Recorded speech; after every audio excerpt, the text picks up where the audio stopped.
Premièrement, d'abord, nous lui souhaitons bonne chasse et bienvenue au Nord Kivu. Sauf qu'il doit savoir qu'il a une très grande charge, une très grande mission de rétablir la paix au Nord Kivu. Nous savons qu'il a été dans plusieurs fois au Nord Kivu. Il a été à Beni contre les ADF et il a été aussi à Bunagana lorsque les M23 avaient pris Bunagana. C'est lui qui était en train de commander les opérations là-bas. Nous pensons qu'il connaît les problèmes et qui va donner des solutions dans un bref délai. Parce que nous approchons la période électorale et les élections. Nous n'allons plus accepter qu'après les élections, nous puissions encore avoir des gouverneurs militaires ici au Nord. Nous aurons besoin d'un gouverneur civil élu par les députés provinciaux. Parce qu'il y aura élection, les députés provinciaux seront élus. Et après les élections des députés provinciaux, ils doivent également élire un gouverneur civil. Les militaires doivent s'occuper de la guerre, ils doivent s'occuper de leur mission régalienne qui est celui de protéger la population et les frontières de la RDC. C'est pourquoi il a une très grande mission et je crois que dans au plus d'1 mois, il doit déjà lasser les opérations. Nous devons déjà voir les Nord Kivu être pacifiés parce que c'est sa mission.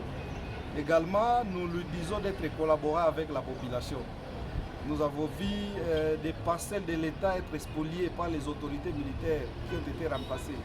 Je crois qu'il va s'investir aussi dans ces dossiers-là pour remettre les populations dans leur droit.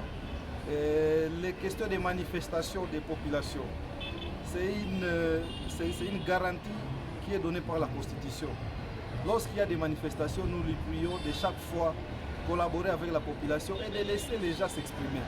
Nous ne sommes pas dans un jungle où il faut que ce soit seulement un seul coq qui chante. Non. La population a aussi le droit de donner son avis.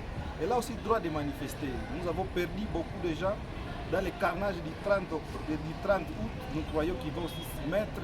Il va remettre les populations dans leurs droits. Les populations qui ont perdu les leurs.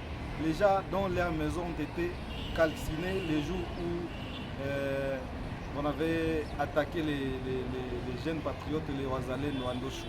Nous croyons qu'il va remettre les populations là dans leurs droits, même si l'enterrement n'a pas été digne de nos compatriotes. Et nous pensons qu'il va être au moins collaborant plus que les autres là qui lui ont précédé. En tout cas, sa plus grande mission d'abord, c'est le rétablissement de la sécurité au Nord Kivu. Et nous lui souhaitons bonne chance. Nous, la population du Nord Kivu, nous sommes mobilisés, nous étions mobilisés lorsque l'état de siège était venu au Nord Kivu. Nous étions mobilisés pour soutenir nos FARDC. Les gens se contribuaient même pour amener de la nourriture au front. Mais nous ne voulons pas qu'il y ait cette rupture-là du mariage, de ces mariages-là qui avaient été créés entre la population et nos forces armées. Nous pensons qu'il va remettre la confiance de la population à l'armée.